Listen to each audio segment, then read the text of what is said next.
ಕರ್ನಾಟಕ ರಾಜ್ಯದ ರಾಜಕಾರಣದ ತಿರುವು ನಿನ್ನೆಯಿಂದ ಆರಂಭ ಆಗಿದೆ ಅಂತ ನಾನು ಭಾವಿಸ್ತೇನೆ. ರಾಜ್ಯಕ್ಕೆ ಒಳ್ಳೆಯದಾಗಬೇಕು ಅನ್ನೋದನ್ನು ಭಗವಂತ ಯಾವ ಸಂದರ್ಭದಲ್ಲಿ ಆಗಬೇಕು ಅಂತ ತೀರ್ಮಾನ ಮಾಡಿರ್ತಾನೆ.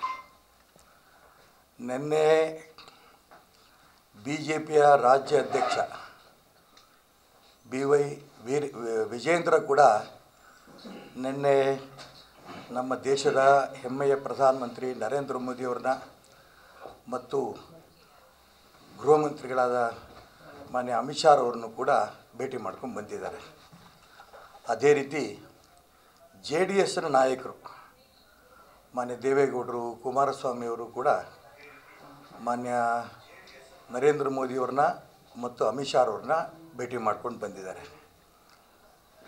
ಇಬ್ಬರು ಮಾತನ್ನು ಕೂಡ ನಾನು ಪತ್ರಿಕೆಗಳಲ್ಲಿ ಗಮನಿಸಿದೆ.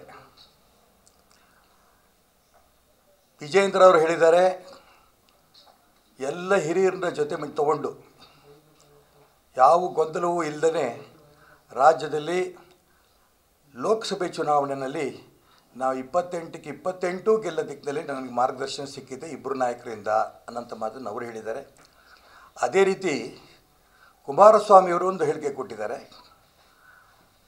ನಾನಾಗಲಿ ನನ್ನ ಮಗ ಆಗಲಿ, ಕುಮಾರಸ್ವಾಮಿ ಆಗಲಿ ನಿಖಿಲ್ ಕುಮಾರಸ್ವಾಮಿ ಆಗಲಿ, ನಾವು ಚುನಾವಣೆ ಸ್ಪರ್ಧೆ ಮಾಡೋದಿಲ್ಲ.